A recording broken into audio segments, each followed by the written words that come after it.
Friends, आज का topics है मोल, अवगाड्रो संख्या एवं द्रव्यमान में संबंध।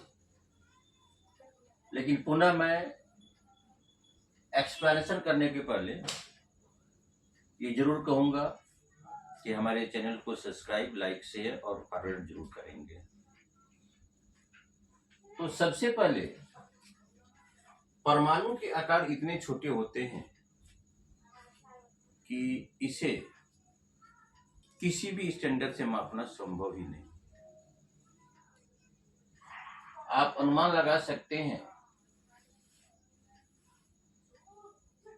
कि अगर एक चम्मच साल्ट को टेबल पर रख दिया जाए और उसके पार्टिकल को पूरे दुनिया का आदमी एक एटम पर सेकेंड काउंट करे, कितने लाख वर्ष लग जाएंगे, कितने लाख वर्ष लग जाएंगे। मिलियंस की संख्या में अगर एक एटम को दूसरे के ऊपर ऐसे करते करते उसको अगर डेकोरेट किया जाए तो उसकी मोटाई एक कागज के शीट के बराबर होगी। अनुमान आप लगा सकते हैं कि एटम का आकार उतना ही होता है जितना कि आप सोच नहीं सकते हैं, आपके सोच से भी बहुत छोटा होता है।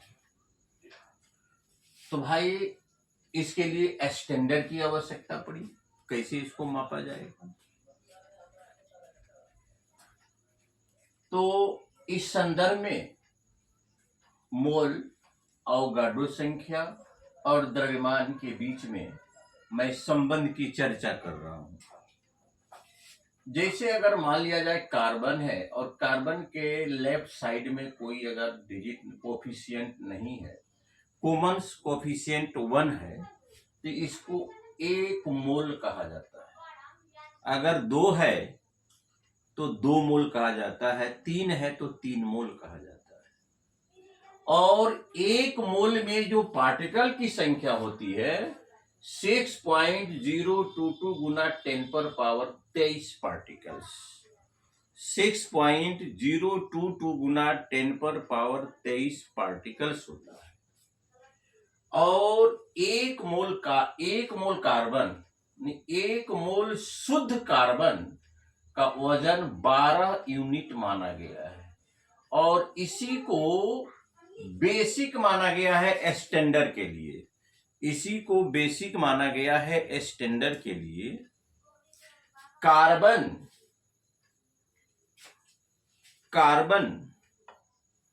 का शुद्ध फॉर्म में 1 मोल का वजन 12 ग्राम होता है और 12 ग्राम में कितने पार्टिकल? 6.022 गुना 10 पर पावर 23।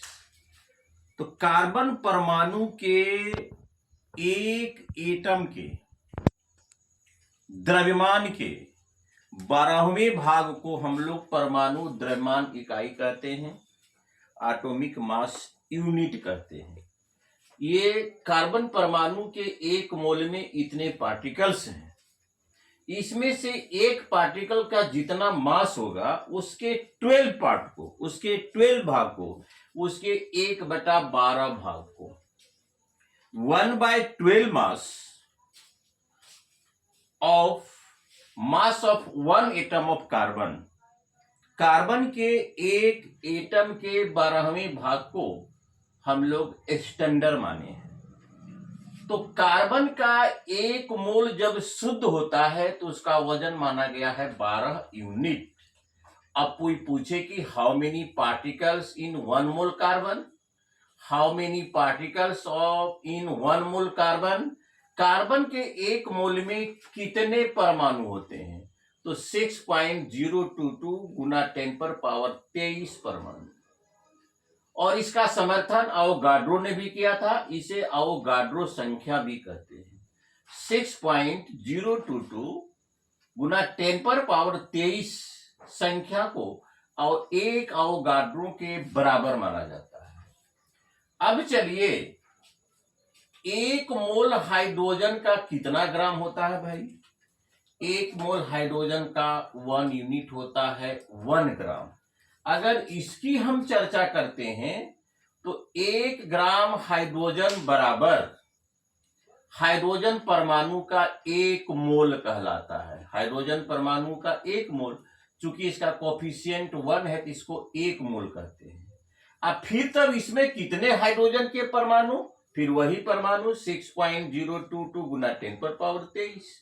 चाहे कोई भी एलिमेंट्स हो, उसका अगर 1 मोल है तो उसमें इतने ही परमाणु होंगे। अब चलिए, उन कणों का सापेक्षिक द्रव्यमान, किसी भी कण, परमाणु, आयन, अणु का 1 मोल, सापेक्ष द्रव्यमान उसको हम लोग कहते हैं। जैसे CH4 है, कार्बन का 12, हाइड्रोजन का 1, आपका हो गया 4, 16 ग्राम हुआ। 16 ग्राम मेथेन के 1 मोल में उसका होता है 16 ग्राम, लेकिन उसके पार्टिकल्स उतने ही होंगे। भले 1 मोल में 16 ग्राम होता है, लेकिन अगर उसके पार्टिकल की चर्चा किया जाए, अणु का, आयन का, परमाणु का, तो संख्या आपकी वही होगी। अब चलिए आणविक द्रव्यमान, जैसे H2O का यहाँ 1 अणु है, कोफिशिएंट इसका 1 है, तो H2O का एक अणु है, तो 1 अणु का वजन कितना हुआ? हाइड्रोजन का 1, ऑक्सीजन का 16, 18 ग्राम। इसका आणविक द्रव्यमान हुआ 18 ग्राम। और इसको हम लोग कहेंगे जल का 1 मोल कहेंगे, अणु का 1 मोल। फिर उसमें कितने पार्टिकल भाई? 6.022 गुना 10⁻23। अगर सोडियम 1 इलेक्ट्रॉन को त्यागता है तो वो सोडियम आयन में कन्वर्ट करता है। तो 1 मोल सोडियम आयन में कितने आयन भाई? तो फिर वही 6.022 गुना 10⁻23 आयन। अगर आप चर्चा कार्बन डाइऑक्साइड की करते हैं तो कार्बन डाइऑक्साइड का 1 अणु है। यहां पर कार्बन डाइऑक्साइड का 1 अणु, कार्बन का 12, ऑक्सीजन का 32 बराबर 44 ग्राम। तो एक आणविक द्रव्यमान कार्बन डाइऑक्साइड बराबर 44 ग्राम। तो इसके कितने अणु? फिर यहां देखिए CO2 बराबर 44 ग्राम। 44 ग्राम कार्बन डाइऑक्साइड में कितने अणु? फिर उतने ही अणु। क्लोरीन का लीजिए, क्लोरीन का 1 मोल है, तो क्लोरीन आयन का 1 मोल है, तो भाई उसमें कितने आयन? तो 6.022 गुना 10⁻23। तीनों एक दूसरे से कंप्लीमेंट्री में है, पूरकता में है। मोल, अवोगाड्रो संख्या एवं द्रव्यमान में संबंध। 1 मोल बराबर 6.022 गुना 10⁻23 कण हो गया, परमाणु हो गया, अणु हो गया, आयन हो गया। अवोगाड्रो ने भी इसे ही कहा था। और द्रव्यमान, जितना 1 मोल में जितना द्रव्यमान होगा उसमें उपस्थित पार्टिकल की संख्या यही मानी जाएगी, चाहे वह नमूना परमाणु का हो, चाहे वह नमूना अणु का हो, चाहे वह नमूना आयन का हो। तो डियर स्टूडेंट्स, मोल, ये जैसे हम लोग सुविधा के लिए 12 यूनिट बराबर 1 दर्जन मान लेते हैं, 20 यूनिट बराबर 1 कौड़ी मान लेते हैं, 5 यूनिट बराबर 1 गाही मान लेते हैं। ठीक उसी प्रकार हमारे सुविधा के लिए, सहजता पूर्ण लिखने के लिए 1 मोल, चाहे वह अणु हो, चाहे वह आयन हो, चाहे वह कोई भी पदार्थ हो, उसमें पार्टिकल की संख्या इतनी होती है। तो number of the particle 6.022 Guna 10⁻23 is called 1 mole, 1 Avogadro numbers. तो जैसे हम लोग group of the 12 unit of any substances is called the dozen, ठीक उसी प्रकार group of the 6.022 Guna 10⁻23 is called 1 moles. तो डियर स्टूडेंट्स, ये आप देख रहे हैं कि 12 ग्राम कार्बन, तो किसका भाई? 1 मोल कार्बन का 12 ग्राम होता है। शुद्ध अगर कार्बन है तो इसके कोफिशिएंट 1 मानते हैं, तो 1 मोल कार्बन बराबर 12 ग्राम। 12 ग्राम कार्बन को 1 मोल कहते हैं और 1 मोल में कितने एटम। 1 ग्राम हाइड्रोजन को 1 मोल कहते हैं, उसमें कितने परमाणु, फिर उतने ही परमाणु। उन कणों का सापेक्षिक द्रव्यमान, जैसे कार्बन डाइऑक्साइड का सापेक्षिक द्रव्यमान आपको दिया गया है 44 ग्राम, तो भाई 44 ग्राम में कितने अणु, तो 44 ग्राम में इतने अणु। तो चूंकि तीनों एक दूसरे से रिलेटेड है, relationship between the mole, Avogadro संख्या एंड मास।